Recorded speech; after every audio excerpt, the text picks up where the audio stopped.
Of you. A very good evening to each and every one of you. My name is Hashwini Saran. I'm an educator. I'm a radio host on a weekend on MAD 97.5 FM, and it is my pleasure to lead you through the events of this evening's India-Guyana Business Roundtable 2023. I would like to extend a warm welcome to the Honorable Dr. Subramaniam Jaishankar, Minister of External Affairs of Republic of India, the Honorable Hugh Todd, Minister of Foreign Affairs and International Cooperation, the Cooperative Republic of Guyana, Dr. Ashni Singh, who is on his way, Honorable Zulfikar Mustafa, Minister of Agriculture, Cooperative Republic of Guyana, Minister Inder, who is also here, Cooperative Republic of Guyana, Additional Secretary Latin America and the Caribbean, LAC G.V. Srinivas, His Excellency Dr. K.J. Srinivasa, High Commissioner of India to Guyana, Mr. Peter Ramsarup, who is also here with us, Chairman of the Private Sector Commission, Mr. Komal Singh, Leader of the Indian Business Delegation, Jai Shroff, Georgetown Chamber of Commerce and Industry, President Kester Hudson, Guyana Manufacturing and Services Association, President Ramsey Ali, distinguished invitees from the private sector of Guyana and multinational and Indian companies based in Guyana, members of the media, ladies and gentlemen all, welcome. On behalf of the High Commission of India to Guyana, it gives me great pleasure to extend a warm welcome to all of you to the India-Guyana Business Roundtable 2023. This event seeks to strengthen the bond between India and Guyana through the business sector. The objective is to listen to our invited diplomats and proceed to historically exchange agreements to solidify that bond. I now would like to invite on stage His Excellency Dr. K.J. Srinivasa, High Commissioner of India, to give you the welcome address. Doctor, kindly come forward. Thank you, MC. Honorable External Affairs Minister of India, Dr. S. Jaishankar, Honorable Minister of Foreign Affairs and International Cooperation, Cooperative Republic of Guyana, Hugh Todd, Honorable Minister Devdutt Inder, CEO of Go Invest, Peter Ramsarup, the leader of the delegation from India for the business side, Mr. Jai Shroff, who is the global CEO of UPL, representatives from the private sector Commission of Guyana, representatives from the GCCI and other chambers of commerce for Guyana, representatives who have come from India, from CII, FICCI, representatives from GCCI, GMSA, esteemed brothers and sisters of Guyana from the business world and also from India, members of the media. It is indeed a matter of privilege for me to deliver these welcome remarks to you all in this today's business roundtable. This is being held, as you can see, in the august presence of the visiting dignitary from India, Honorable External Affairs Minister of India, Dr. S. Jaishankar, and the Honorable Ministers from the Guyanese side, Minister Hugh Todd and Minister Devdutt Inder. We are expecting Dr. Ashni Singh to join us shortly. On behalf of the Ministry of External Affairs, Government of India, and the High Commission of India and Guyana, I heartily welcome you all to this Business Roundtable event 2023. This event will be one of the first that we plan to begin in engaging the business houses between India and Guyana and to promote the partnership between India and Guyana. What we see is that this is an opportunity to solidify the economic partnership. Friends, I'm very happy that this is the first time that any External Affairs Minister from India has visited Guyana. And it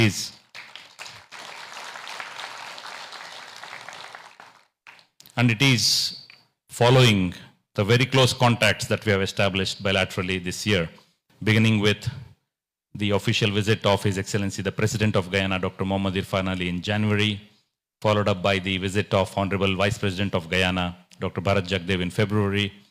We have had the visiting delegations from the defense side, which happened in last year and this year for the Aero India.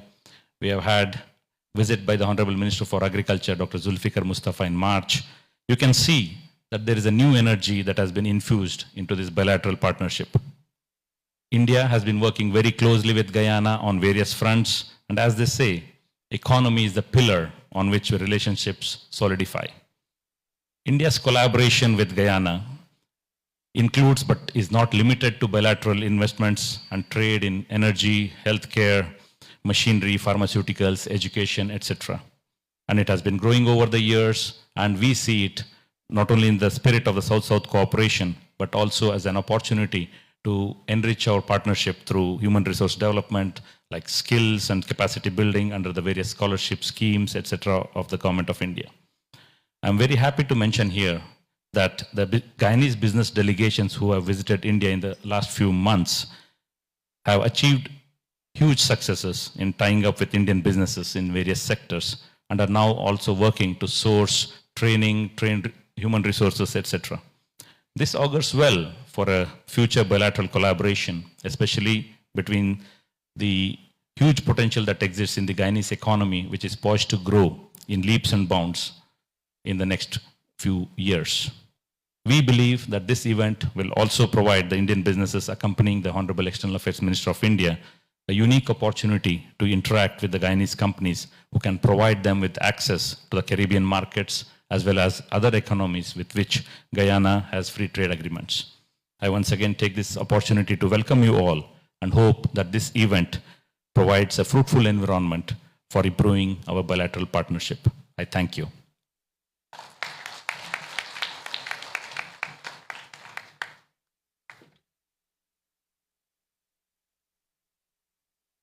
Thank you, Commissioner, and of course, welcome Dr. Ashni Singh.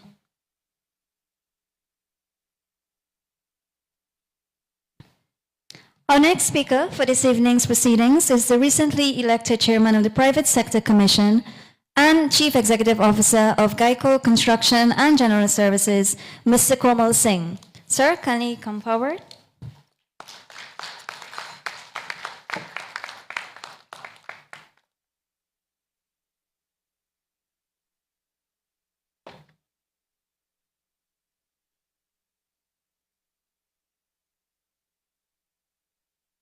Good afternoon, everyone. All protocols observed. Today is indeed a historic opportunity for businesses and all of Guyana. Having the opportunity to sit here today with His Excellency, Honorable Dr. Jaishankar and his team of businesses to strengthen partnership between Guyana and India. Guyana is on the realm of massive infrastructure development, and with the advent of oil and gas in Guyana, our markets, our countries open up for an enormous amount of opportunity. We need to grow, and we need to grow rapidly. We do not want to rewind the wheel. Having visited India in January, we recognize there's tons of similarity in things that the Indian government and the Indians have already established on the business front, where we as Guyanese can utilize those businesses and bring those capabilities and strength to strengthen our economy, our skill set in Guyana. We do not have a lot of time to grow. It is very important that we capitalize on those opportunities and create those collaboration and partnership with Indian companies so that we can develop our economy in time and at the pace of which we want to develop our country, to make sure that we can meet the needs and the demands of the growing oil and gas sector, and not just the oil and gas sector, the rapid growth that is also taking place in the agriculture and the mining sector. We need to continue to establish more partnership to bring all the skill set that we can within the shortest possible time. So I want to say thank you once again, and let us all work together to collaborate with the Indian team here today so that we can create more lasting partnership to help develop our country, Guyana. Thank you.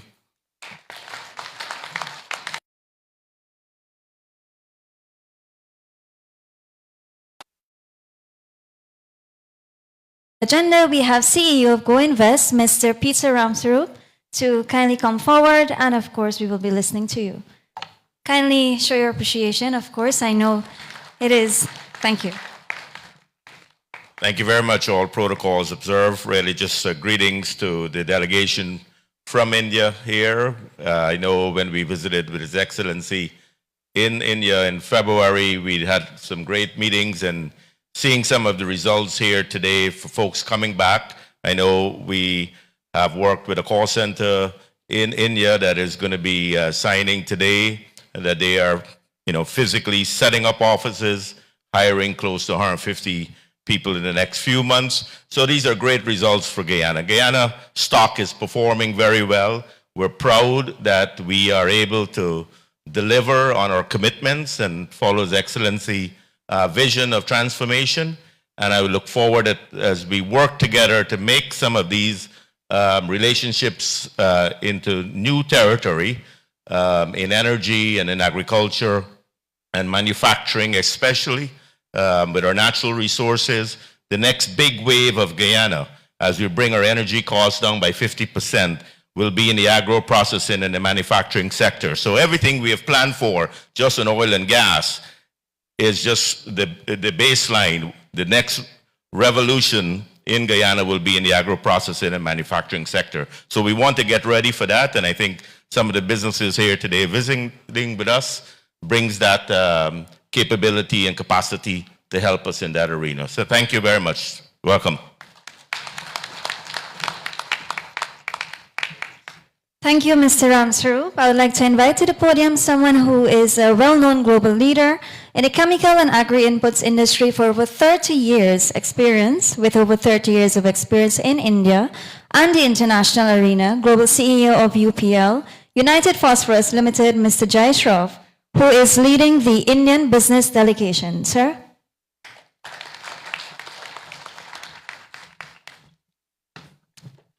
Your Excellencies, Dr. Jai Shankarji, Honorable Ministers from Guyana, all the other dignitaries from the Indian delegation and from the government, my fellow business community here in Guyana. It's really exciting for us to be here on this trip, and the energy we see during our interactions, Your Excellency, were fantastic. The enthusiasm of the opportunities across all the different associations yesterday and this morning seems very infectious, and I believe that the country is poised for huge leap of growth. It is our real privilege to be here with this delegation and meet all the business community here. The delegation is here in Guyana and Georgetown after a successful visit of His Excellency President of Guyana to India and the subsequent visit of the high-level dignitaries earlier this year.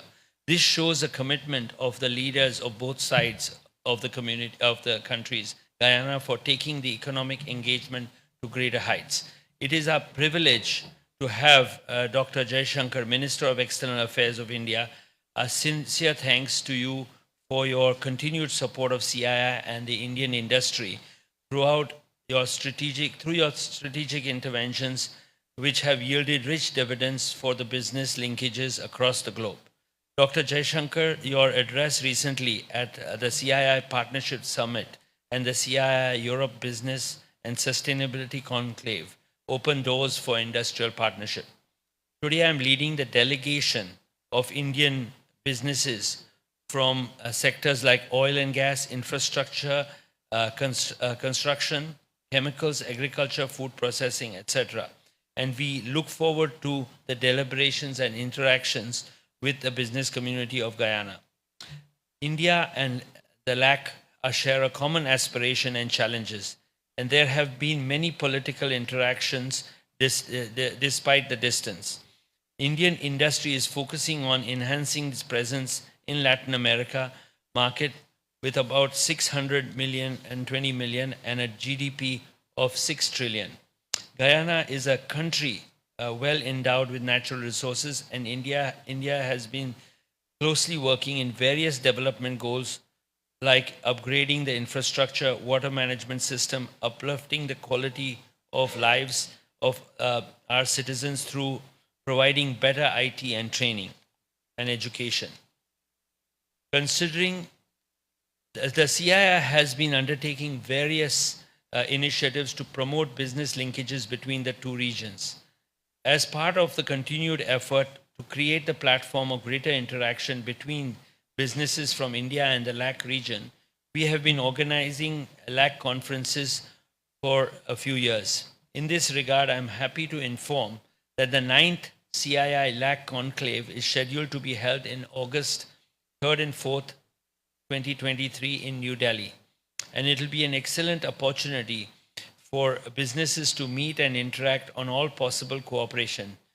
We look forward to partnering and projects, business collaborations, and explore new investment opportunities. I would like to take this opportunity to request all of you to block your diaries and join us for this important event this year in August.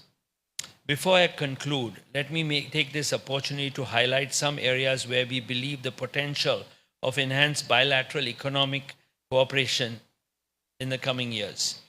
First, the recent discovery of oil and gas in Guyana. There is an immense scope of cooperation and collaboration between Guyana and India. Second, agriculture and food processing are important sectors which will ensure food security for the region. This is not only a key focus for this is also a key focus for His Excellency the President of Guyana. Third, healthcare and pharmaceuticals, IT, education are other areas where we can benefit from partnership. Lastly, but not least, tourism will be a huge potential from India. Going forward, we look forward to bilateral engagement that go beyond trade, investment, and encompasses innovation, entrepreneurship, and sustainable domains. We must examine these all together and to build close equations and derive mutually productive outcomes. We would request both the governments to continue to support and encourage business and mutual projects cooperation. From the businesses, we would like to invest with facilities and facilitate in business environment, and would like to continue to intensify our interaction and engagement and work towards meeting government priorities. We, as representative of Indian industry, reiterate our commitment to work closely with both the governments for the industrial development and to facilitate partnerships. Thank you very much.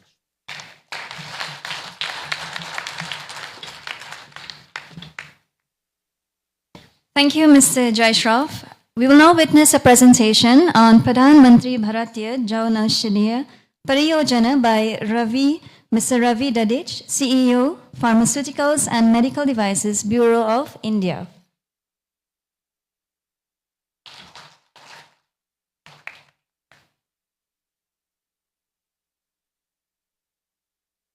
A very warm welcome to all the dignitaries and your excellencies.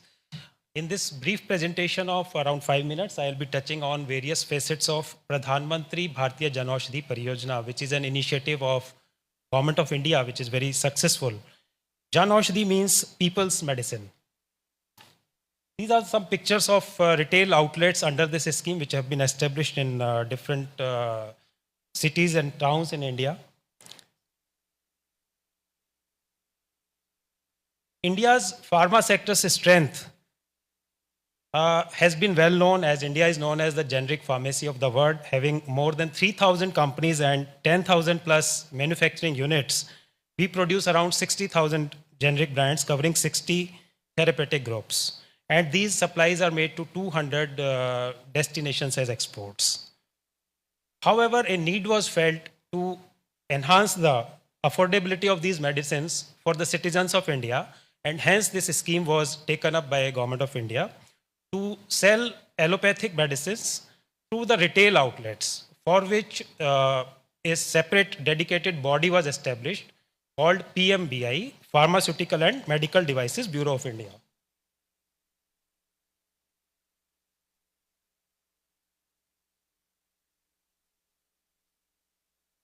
So through these retail outlets, these medicines which are procured centrally and sold to the customers who visit these shops on prescriptions at 50 to 90% cheaper, and thereby they reduce the out-of-pocket expenditure for people.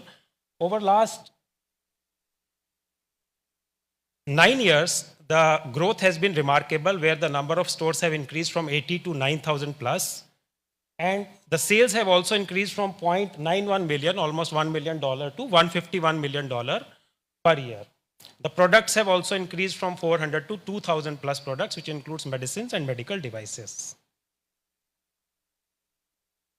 The stakeholders and ecosystem comprise of suppliers and manufacturers who supply these medicines to our warehouses. From there, the logistic partner and retail outlets further transfer it for the citizens.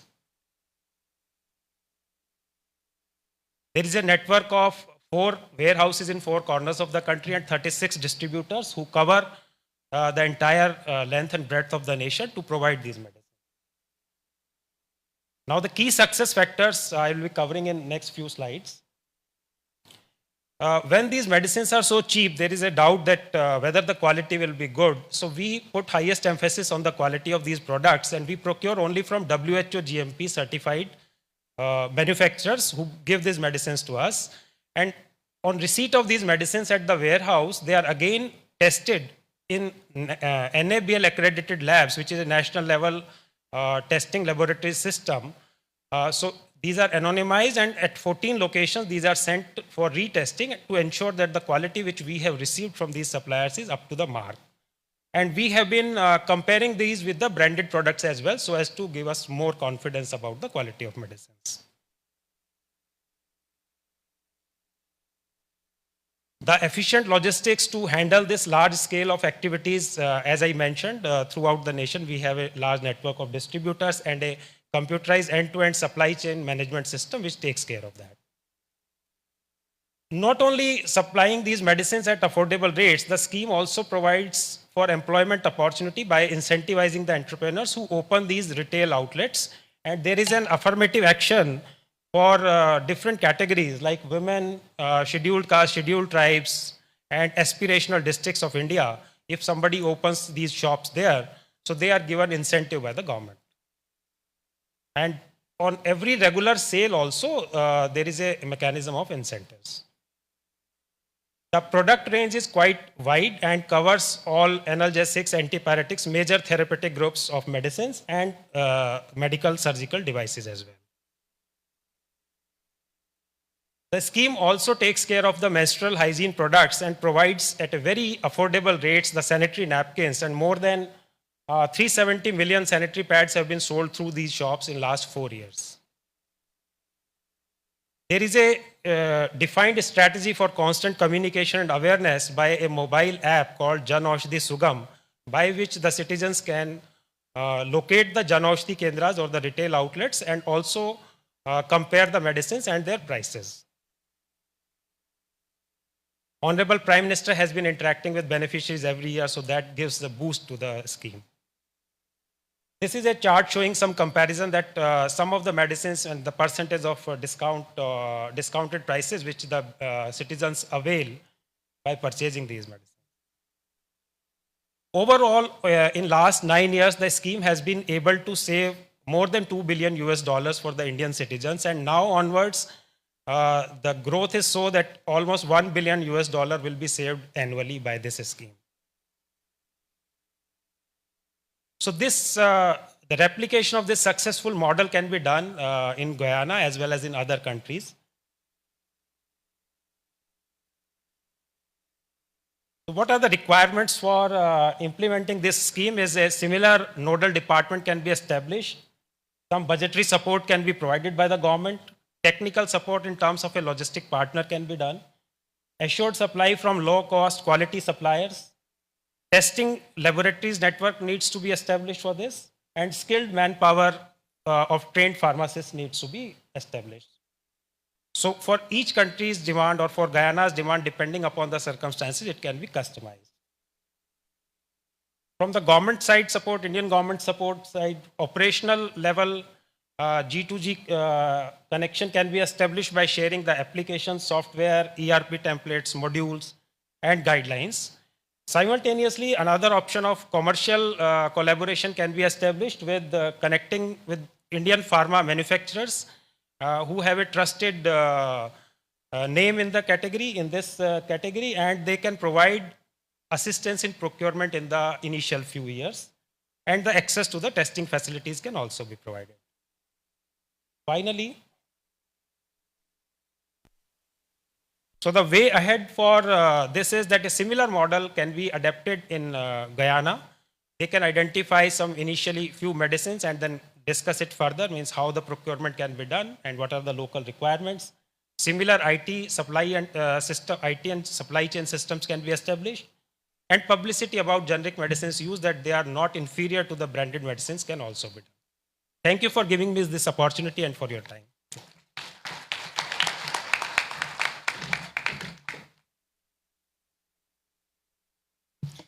Thank you, Mr. Ravi Nadish. That was a presentation on Pradhan Mantri Bharatiya Jan Aushadhi Pariyojana, Indian Public Scheme for Distributing Generic Medicines. Next on the agenda to speak is the Honorable Minister of Foreign Affairs and International Cooperation, Mr. Hugh Todd.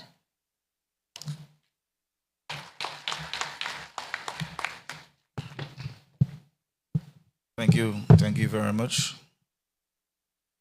Colleague Foreign Minister, Dr. Jaishankar, welcome to Guyana. We just remarked to each other that you're the first External Affairs Minister to visit Guyana, and I said to my colleague that it's all about timing and purpose, and it's the right timing for us. So please give Dr. Jaishankar a round of applause. My colleague, cabinet members, CEO of Go Invest, Dr. Peter Ramsarup, business leaders and executives visiting from India, as well as those who are here in Guyana. Also, congratulations to the newly elected members in the private sector. This is what good interstate relations should look like. If we think about the international system, and we all agree that politics and economics are interconnected, this is exactly what it should look like. When you have policymakers and heads of state working towards upliftment of their people and understanding the way the world works, this is what it should look like. When you have frequent visits, long meetings, and a lot of travel, and in some cases, sleepless nights, this is what it looks like. So for us, we have two nation states, one in the west, one in the east, coming together through the forces of globalization. This is just what it's about. So we're taking a very small economy and we're connecting with now the world's most populated economy. An economy that is big on endogenous growth. But I know the Indian businessmen also know that international business is important. And it's about market access. Goldman Sachs did mention back in the early 2000s that India is a member of one of the emerging countries that they call the BRICS. I would dare say that the BRIC is still solid. And we want to be able to benefit from the leadership of India. India is not only the leader of the global south, but what am I was just going to say Lyndon. But India is a global leader. They're currently the chair of the G20, and you know the G20 is the group of the most powerful countries in the world. Well, 19 plus the EU. And India is leading that charge. So when we think about humanity, and we think about how do we take care of people while at the same time bringing value to shareholders, India is a perfect example. When you have to get up every day thinking about how you're going to feed 1.4 billion people, can you imagine the administrative structure that you have to have in place?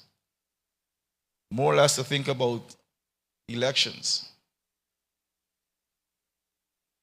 This is a country that came a long way, with a long history.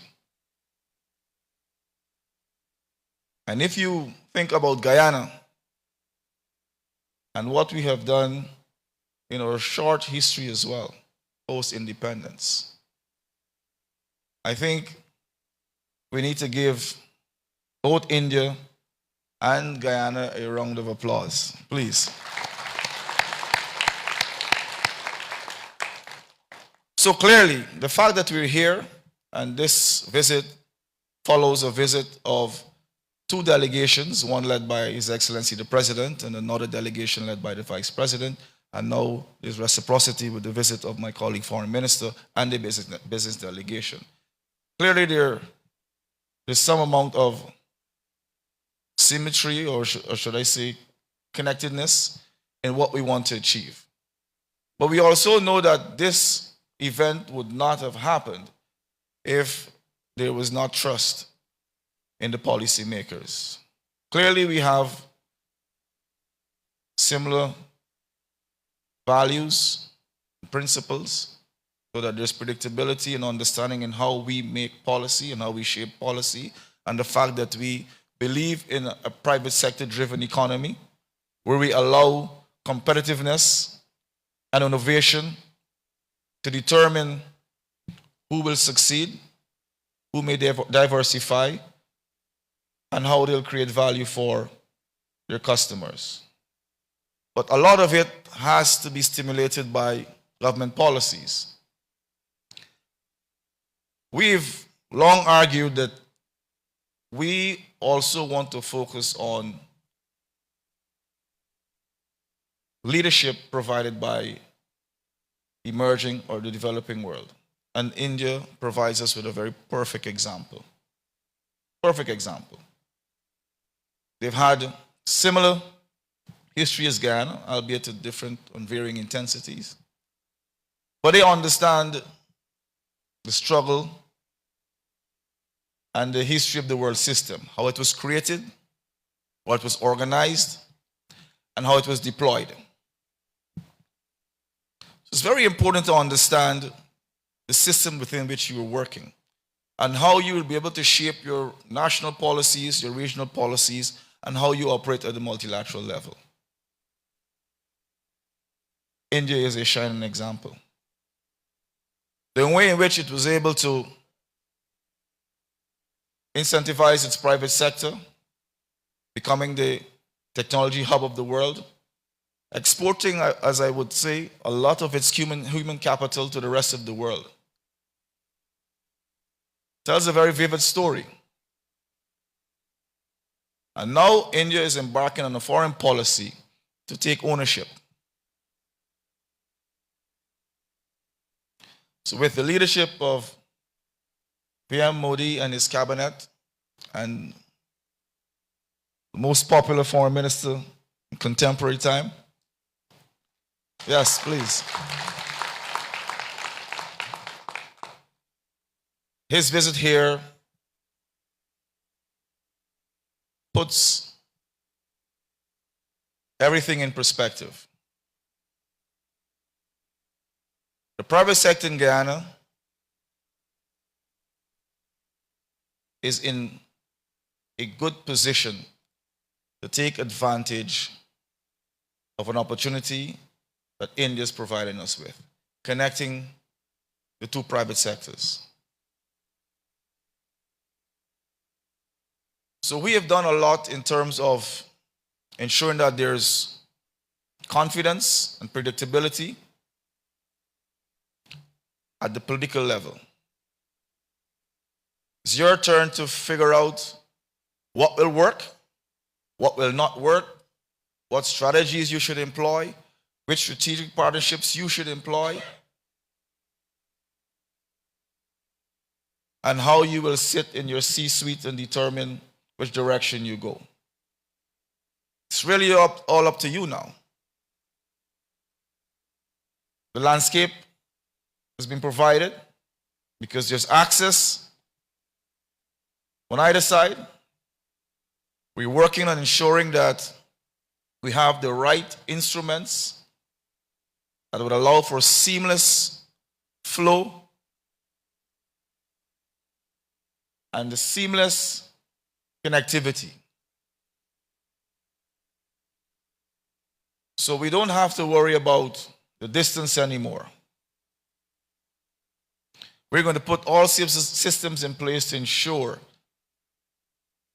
that the business environment here in Guyana is fair, that it has predictability, and that you also, as business leaders from India, that you can enjoy a very productive business environment in Guyana. We are open for business. And we want to do business with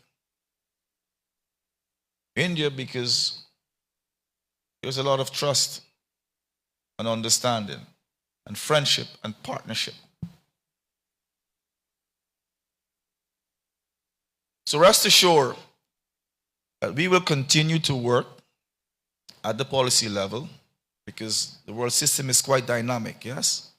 To ensure that we are proactive, that we respond in good timing to your needs, and that we continue to ensure that there is that interconnectedness between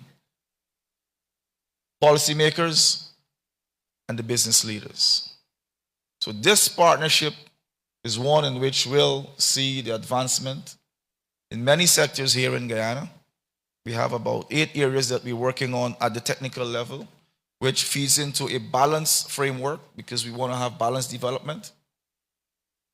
And it will outline the areas where you also, our business delegation from India, would understand exactly how to position yourselves. I know many of you are way ahead of the curve because many of you have visited Guyana already.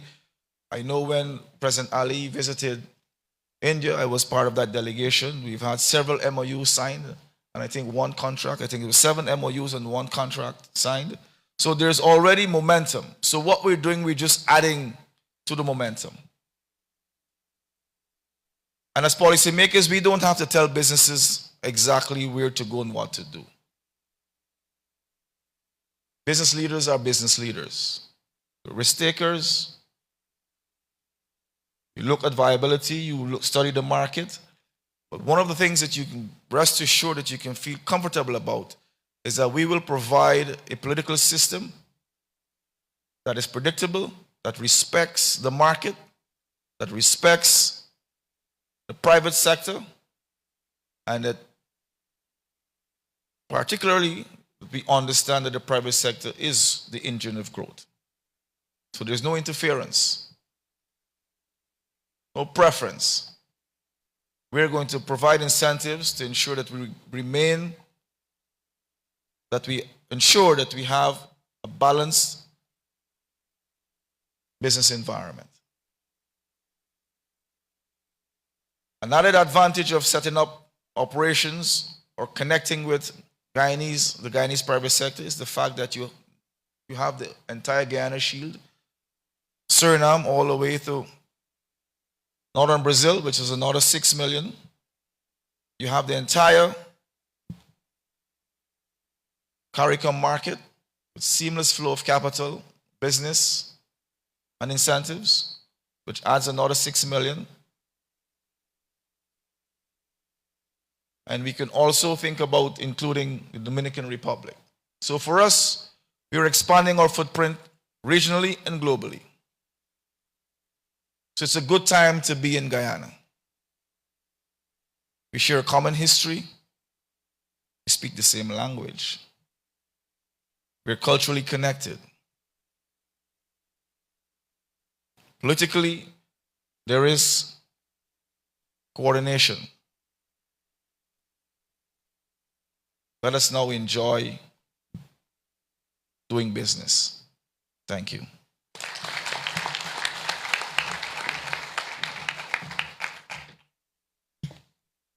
Thank you, Minister, the Honorable Minister Hugh Todd, Minister of Foreign Affairs and International Cooperation. At this point, I'd like to ask the Senior Minister in the Office of the President with responsibility for finance, the Honorable Dr. Ashley Singh, to kindly come forward.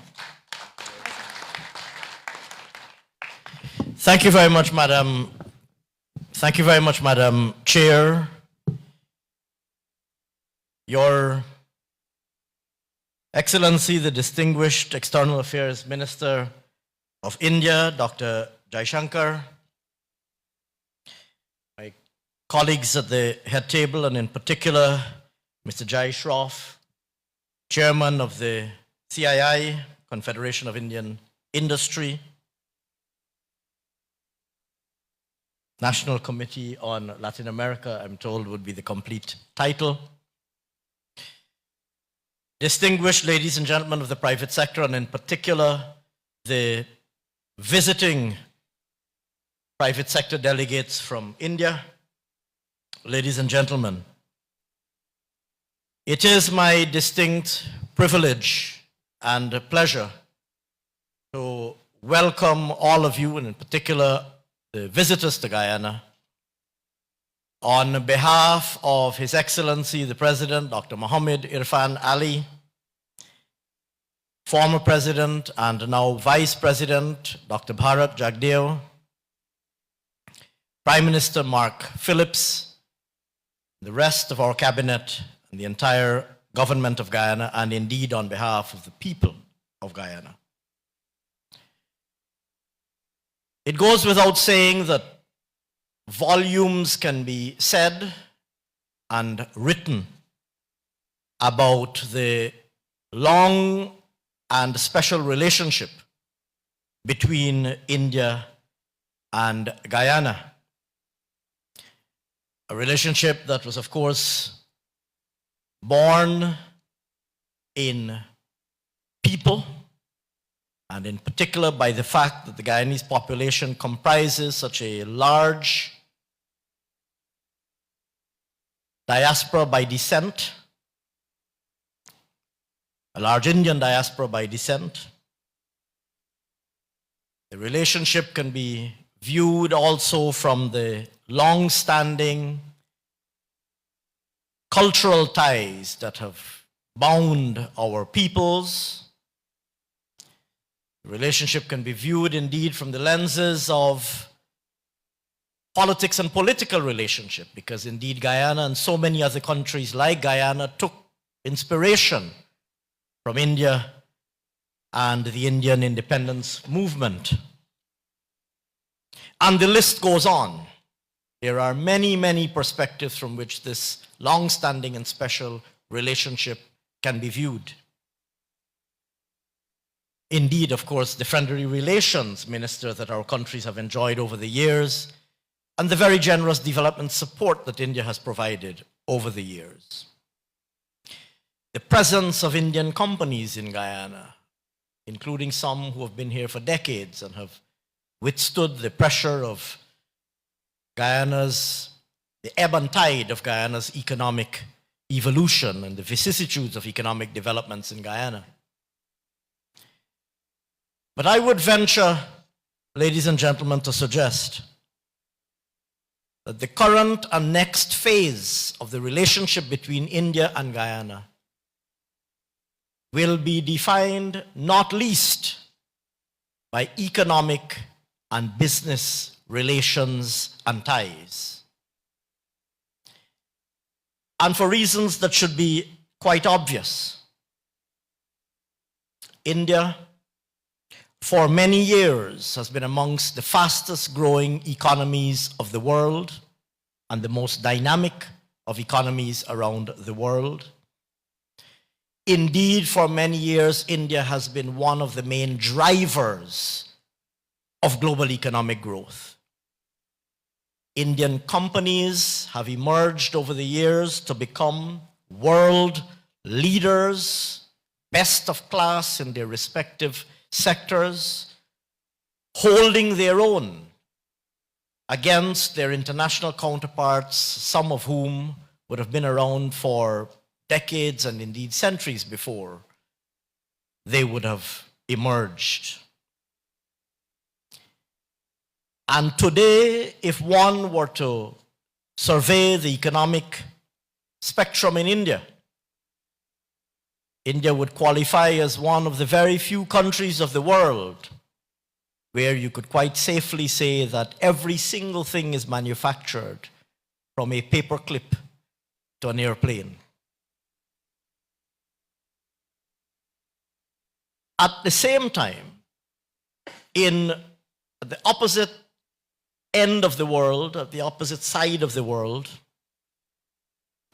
and on a initially or at the current time much smaller scale, small Guyana is now today one of the fastest growing economies in the world.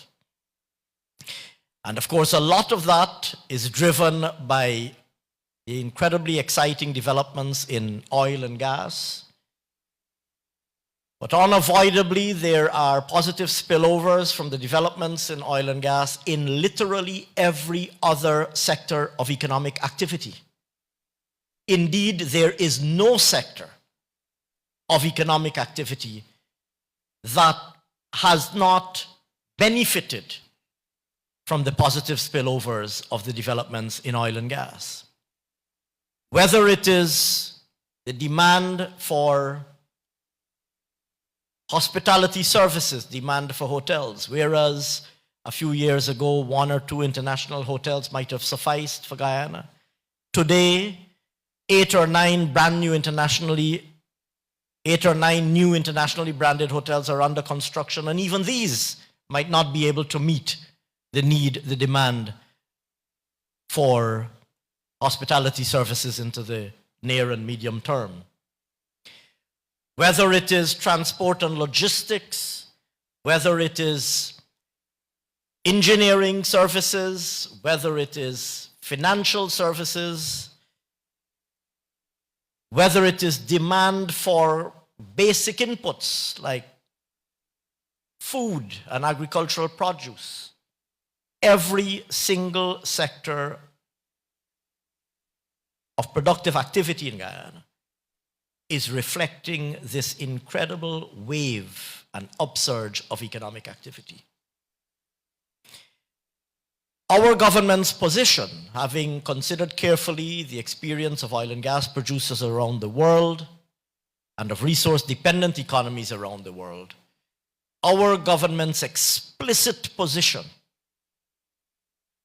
and explicit policy position is to ensure that we cultivate the conditions that are necessary to secure a widely diversified economy and one that is not solely dependent and entirely exposed to oil and gas. It is for this reason that we're devoting the amount of policy effort as we are to ensuring a large and growing and competitive, internationally competitive, non-oil economic sector. And I wouldn't go through what we're doing in all of the various sectors. Suffice it to say that irrespective of what you do in India, whether you manufacture the paperclip or the airplane, or wherever you fall within that spectrum, whether you produce goods or services, whichever sector you're operating in, if you're looking for external opportunities, Guyana is ripe with such opportunities. And I will go further to say that, like Minister Todd said earlier, an investment in Guyana or the development of a trade, commercial, or investment relationship or presence in Guyana is not to be viewed only as a presence in Guyana because of our geographic contiguity with continental South America. Minister Todd mentioned Suriname, and beyond Suriname, French Guyana, northern Brazil, and beyond northern Brazil, the rest of Brazil and the rest of South America and Latin America. Guyana is also, of course, the capital of CARICOM, being home of the CARICOM Secretariat. And as a result of being a member of CARICOM, Any producer based in Guyana enjoys privileged access to CARICOM markets and to other external markets with whom CARICOM has trade or economic agreements. And indeed, Guyana enjoys the peculiar advantage of presenting first movers opportunities. Because whereas our neighbors in Suriname are also developing oil and gas potential, a number of the companies that are establishing their operations in Guyana see their operations in Guyana not only to serve Guyana and the Guyanese oil and gas industry, but indeed this part of the world. And so many of the service providers to ExxonMobil have said very clearly that they see Guyana as the center of their operations for Suriname, for Trinidad and Tobago, for Colombia, and elsewhere. And so a presence in Guyana is not only to be viewed from the perspective of the opportunities within the domestic boundaries of Guyana, but a presence in Guyana is to be viewed from the context of opportunities that lie within our neighbors, within the entire of the Caribbean, Northern South America, and beyond. In addition to that, of course, let me add that doing business in Guyana has a number of advantages for Indian companies, not least of which is the linguistic advantage. You will be doing business, I know. A number of Indian companies are looking to establish a presence in Latin America. Minister Jaishankar spoke about this today. We enjoy, of course, the position of being the only English-speaking country south of outside of the Caribbean Sea, south of the United States of America, the only English-speaking country on mainland South America. And so automatically Indian enterprises establishing a presence in Guyana will find an environment that, from that perspective, and also from the perspective of our Commonwealth jurisprudential, constitutional jurisprudential, and legal environments, will be very familiar to Indian businesses. And so I would venture to suggest that Guyana presents really a unique opportunity for Indian businesses looking to establish a presence or to expand their presence in this hemisphere. And so against that background, Minister Jaishankar, it is extremely opportune and timely. Not only your visit, we are extremely privileged and delighted to welcome you, sir, in Guyana. But I believe, and we believe in the government of Guyana, that it is extremely timely and opportune that this delegation of the Indian private sector would have visited Guyana. And if I were perhaps to conclude by paraphrasing my president, President Ali often says, the time is now. In fact, he goes one step further. Sometimes he says, the time was yesterday, intended to convey the urgency of the moment. The time really is now. And if we are to harvest the advantages that are associated with early movers, the move has to be made now. We in this government have said explicitly we are open for business to investors from around the world.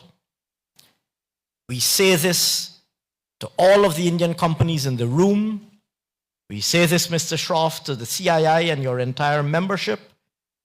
And Minister Shroff, Minister Jaishankar, if I may, sir, through you, we say this to every single Indian company. We are open for business. And I must say that we also say this, and we have a constant stream of American companies, European companies, British companies, Canadian companies, companies from around the world. And our position is Guyana is open for business to all of you.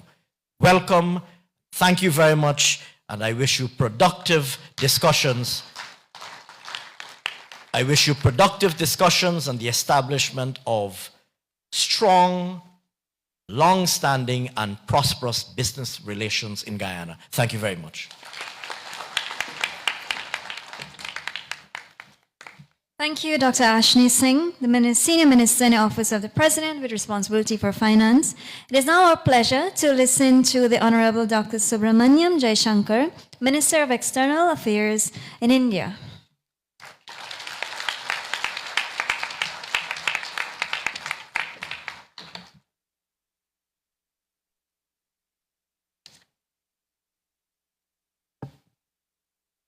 Foreign Minister Hugh Todd, Finance Minister Dr. Ashni Singh, Minister Deodat Inder, Mr. Peter Ramasamy, Mr. Jay Shroff, High Commissioner Srinivas, my colleague Additional Secretary Srinivas, members of the CII business delegation, ladies and gentlemen.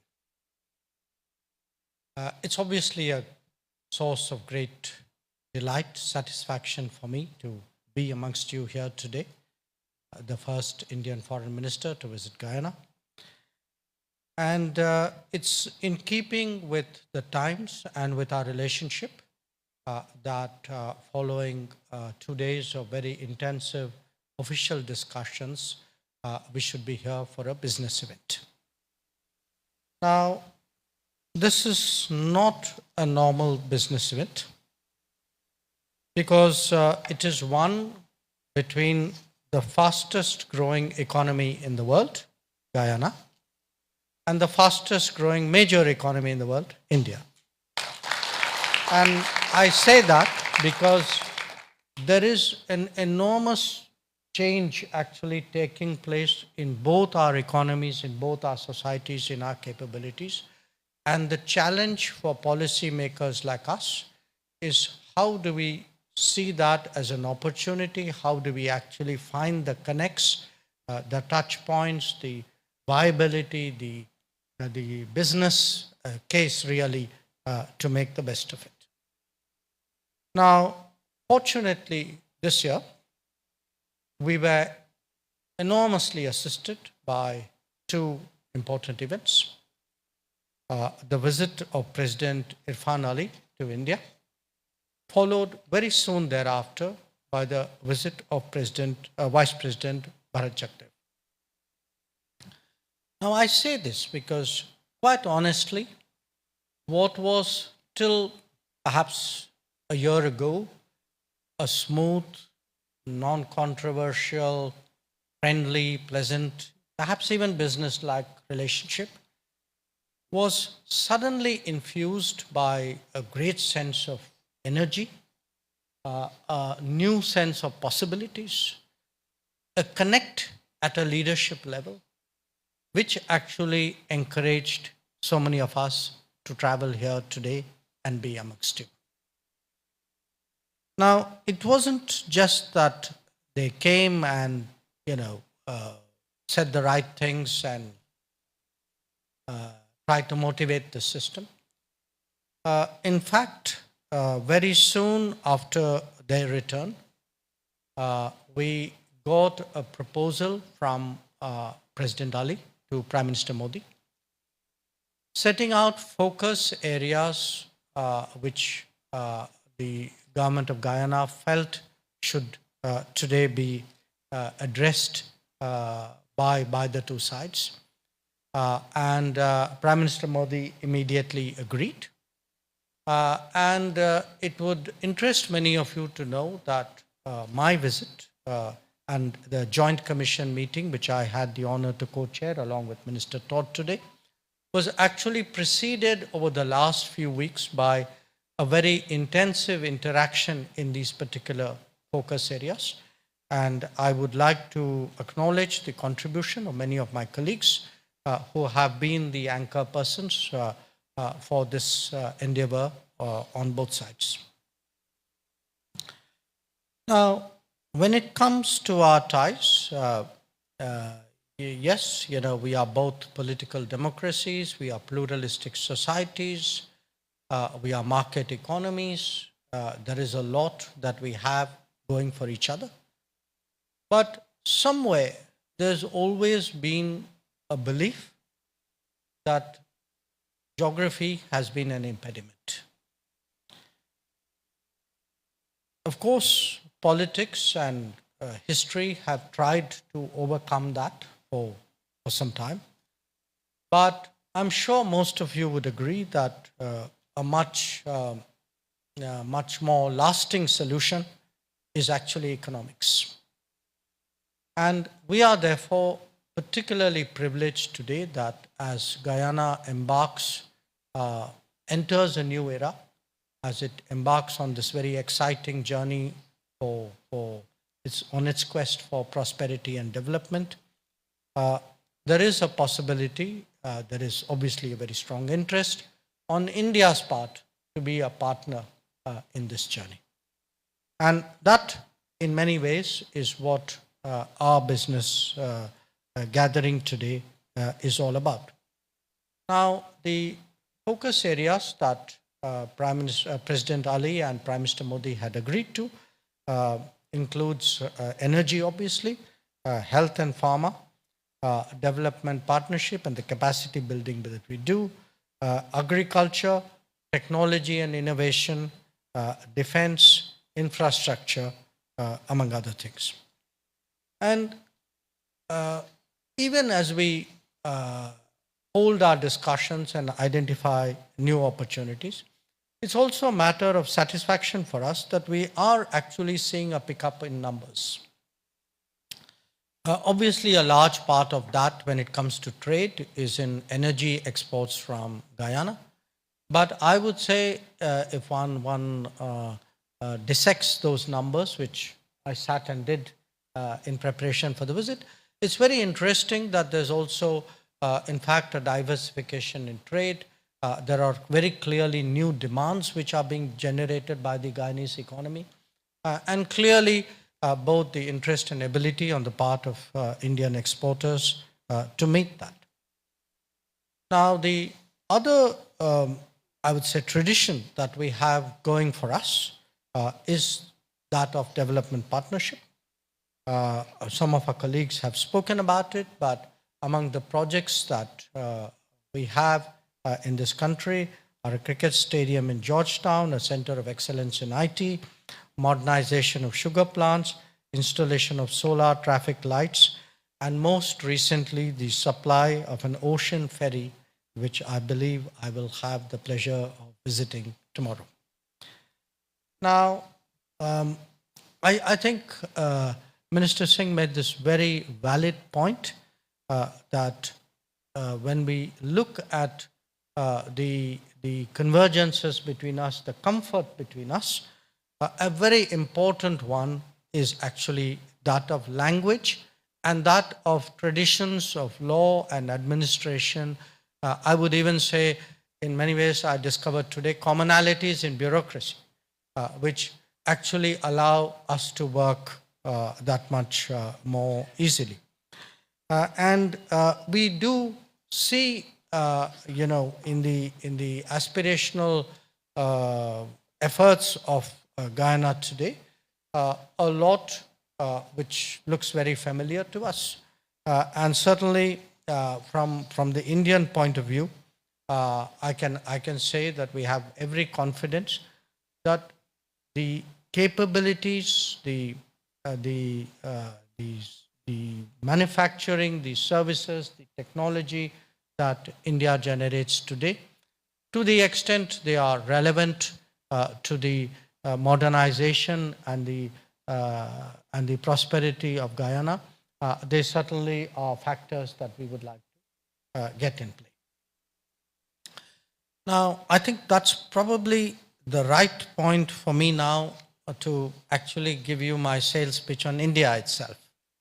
And that is really one where I ask the business personalities in this room really to appreciate and understand the big changes which have taken place in India. And the easiest way, of course, of describing that is to say, we jumped 79 places in the World Bank's Ease of Doing Business ranking. We were 142 when Prime Minister Modi came into office. We reached 63, but I'm very sure we'd actually be very much higher, but they stopped issuing these rankings at some point of time. But it's not just ease of doing business. You can actually see that today in the competitiveness of India, that India's exports in goods, for example, has really moved from the 300 billion level, which it used to be before. Today, it's getting closer almost to a $500 billion level. And of course, there's $200 plus of services as well. It's also visible in very interesting things which are happening in India. And a large part of our discussions, both today with the President and the Vice President, as well as yesterday in some of which was in a more informal setting, was actually a comparison or I would say an evaluation of the changes in India and what they could potentially mean to business and economic activities in Guyana. And among them, I would certainly highlight the digital delivery in India. The fact that in terms of the effectiveness of governance, in terms of actually a social welfare system which we have, which we are in fact creating over the last few years, we have used digital tools in a manner and a scale which perhaps has not been done before by anybody. And that offers a lot of possibilities, including possibilities like the UPI, the Unified Payment Interface, which has the potential of significantly reducing business costs. The second change in India was something which one of my colleagues touched upon, which is in the health and pharmaceutical domain. And I think all of us are agreed that in the COVID and post-COVID era, this is a subject matter to which we all attach much more importance than we did earlier. And the challenge there is really irrespective of the resources at hand, how does any society, any government construct a universal health system on an affordable and sustainable basis? And the history of the world, by the way, is littered with examples of failure. Examples of failure by the most powerful countries in the world. So how do we actually look at this problem today? You know, we are developing countries who have the benefit of the experiences and the challenges which those before us have faced. And can we put our heads together in this respect? A third issue, of course, is in the again the basket of health and I would say food security, because here too COVID has accentuated concerns.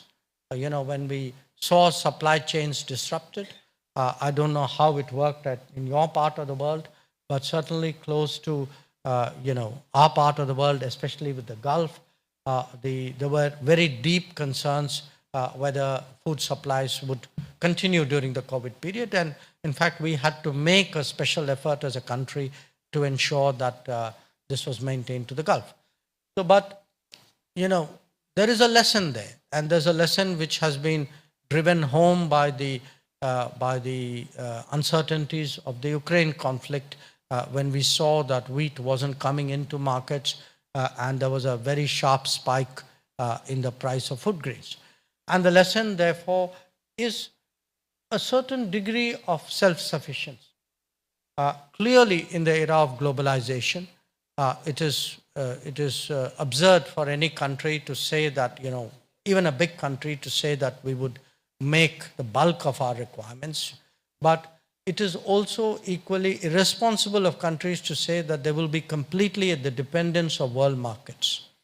That the last few years have shown that whether it was a pandemic, whether it was a conflict, whether it sometimes can be climate events, or whether it's just market turbulence. That while globalization is a reality, globalization doesn't work 24/7, 100% of the time for the needs of every country in the world, and therefore it is prudent to build partnerships which actually give any country that capability. And I noted that Minister Singh said that it was Guyana's objective not to be overly exposed to a single domain and to actually diversify its economy so that it has a more stable foundation on which to rest. And I can assure you that in that effort, certainly India sees itself as a partner. Now, we have already some Indian companies here. In fact, I'm looking forward to visiting a road project after this event, which is being built as we speak by an Indian company. There's another one which is involved with the energy sector, some who have been active in rail roads, in power transmission. But I'm really very appreciative of the CII, of Mr. Shroff and his colleagues, that they have journeyed here along with me, because the way to build this partnership, we have the political comfort that I want to assure you.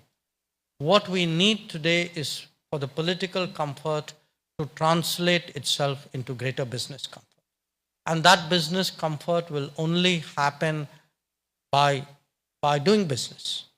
And the more we see our business people in either country, the more there are events which bring people together, the more we spread the word of mouth about the possibilities in each other's economy. I think that's really the way to grow the relationship. Some of the preceding speakers also talked about Guyana being a part or the center of a regional hub. I want to say that is very much in our. It's not just in our thoughts. Yesterday when I came, I would like to thank Minister Todd that due to his efforts, we actually had a meeting of the CARICOM foreign ministers. I spent much of the day yesterday with them.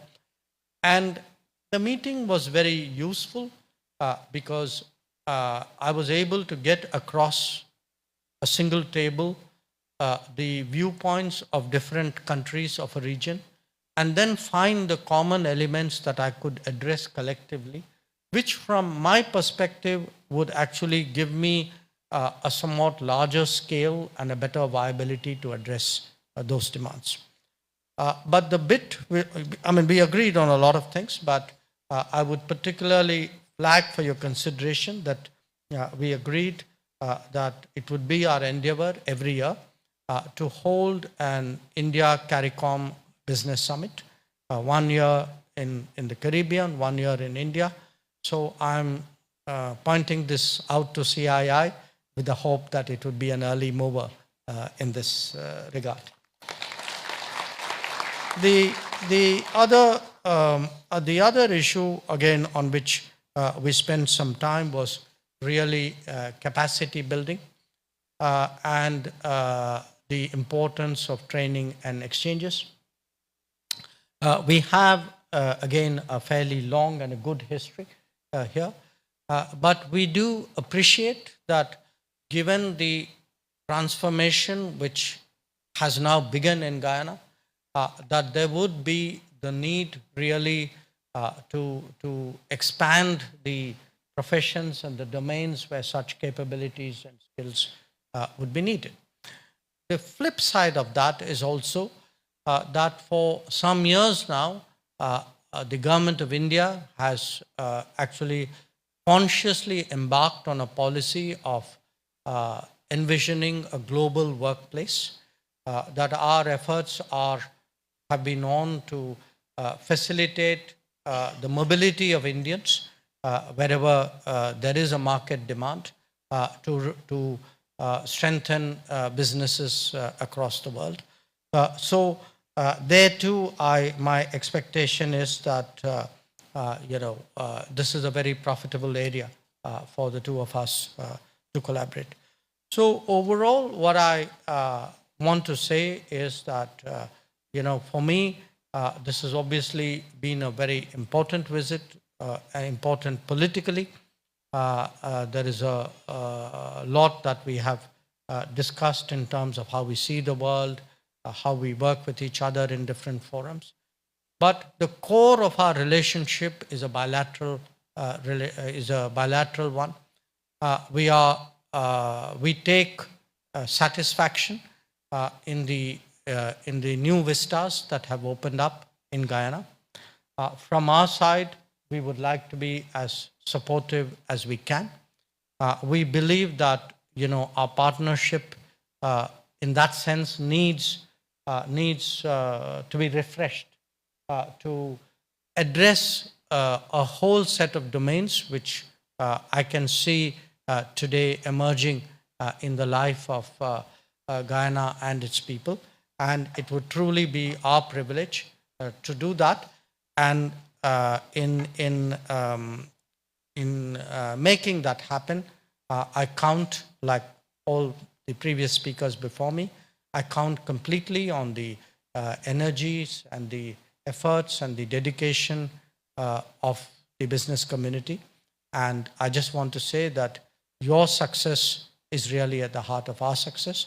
Thank you once again for the opportunity to speak to you.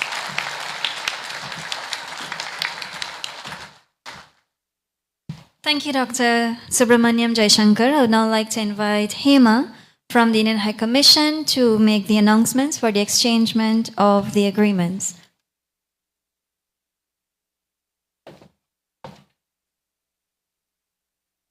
Thank you very much, Ms. Saran. Distinguished guests, at this time, we will have the exchanging of agreements and MOUs. The first is between UPL and the Ministry of Agriculture. I'd like to invite Director General of the Ministry of Agriculture, Mr. Mandalal Ramraj, and the Global CEO of UPL, Mr. Jai Shroff, for exchange of this agreement. Gentlemen, kindly come in front of the stage. On the stage, sorry.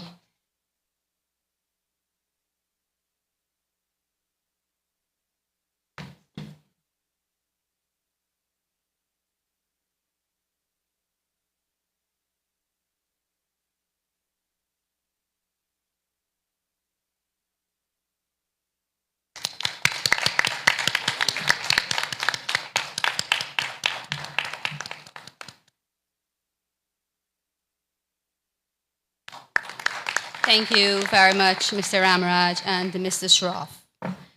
We will now have the exchange of a joint business council, JBM, between FICCI and the Private Sector Commission. I'd like to invite Mr. Gireesh Bajaj, Director of Bajaj Process Park Limited, and the Chairman of the Private Sector Commission, Mr. Komal Singh, for this exchange. A round of applause for them, please, as they make their way up.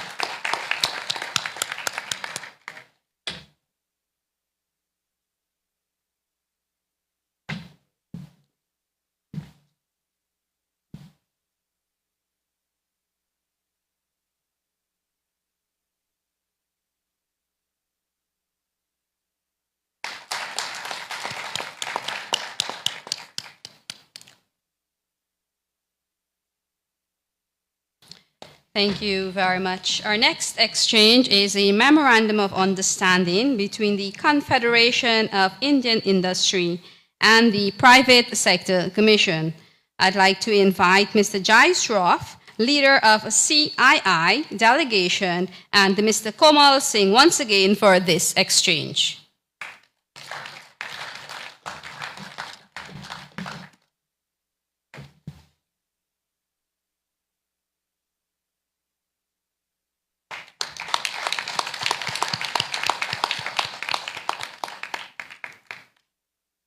Thank you very much, Mr. Shroff and Mr. Singh. Moving on, our next exchange will be between CII and the Guyana Oil and Gas Energy Chamber. I'd like to invite Mr. Maniram Prasad, President of the Guyana Oil and Gas Chamber, and Mr. Ravi Shankar Srinivasan of CII for this exchange.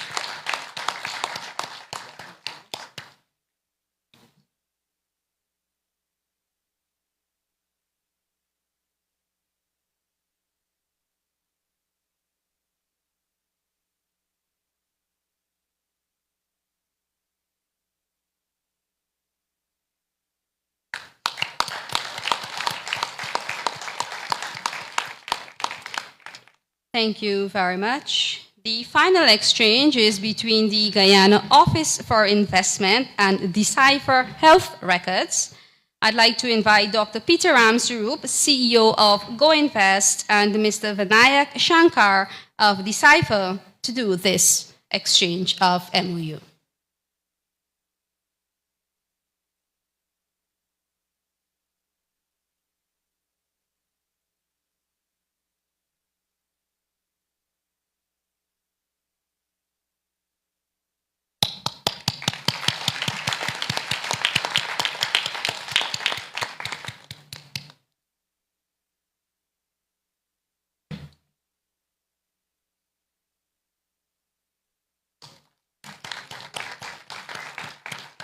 Ladies and gentlemen, we have come to another exciting part of this evening's proceedings. We are very happy to announce the formation of the India-Guyana Chamber of Commerce. The India-Guyana Chamber of Commerce is being formed to promote and facilitate trade, investment, and cultural exchange between India and Guyana. This chamber is an initiative of private sector organizations in Guyana and India with the necessary impetus by the High Commission of India. The need for this chamber was identified during the high-level visits from Guyana to India. The mission of this chamber is supposedly envisioned to build partnerships through culture and commerce and serving India and Guyana in regional businesses through advocacy, culture, economic development, connectivity, and business and education. The composition of the chamber is as follows. Mr. Ramnaresh Sarwan, President. Mr. Azad Ibrahim, Vice President. Mr. Saju Bashkar, Secretary. Ms. Shazila Shaw, Treasurer. Mr. Stephen Jacobs, Senior Vice President. And Mr. David Finance, Senior Vice President as well, along with Mr. Sri Balakumar, joined the Secretary. Put your hands together for this board. The Board of Directors are now invited to unveil the logo and launch the website. May I now request Honorable EAM of India, Dr. Jai Shankar, Honorable Minister Ashni Singh, and our High Commissioner to jointly inaugurate the India-Guyana Chamber of Commerce.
Ladies and gentlemen, that's the logo of the IGCC, the India-Guyana Chamber of Commerce.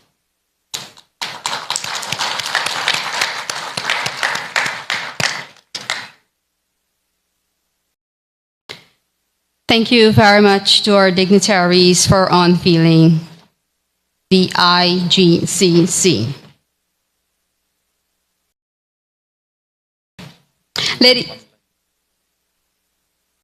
Ladies and gentlemen, this has now brought us to the end of this evening's proceedings. Unfortunately, due to time constraints of our Honorable EAM, he will be leaving us. Distinguished guests, you are now invited for some light refreshments. We thank you on behalf of the High Commission for your presence. Thank you very much.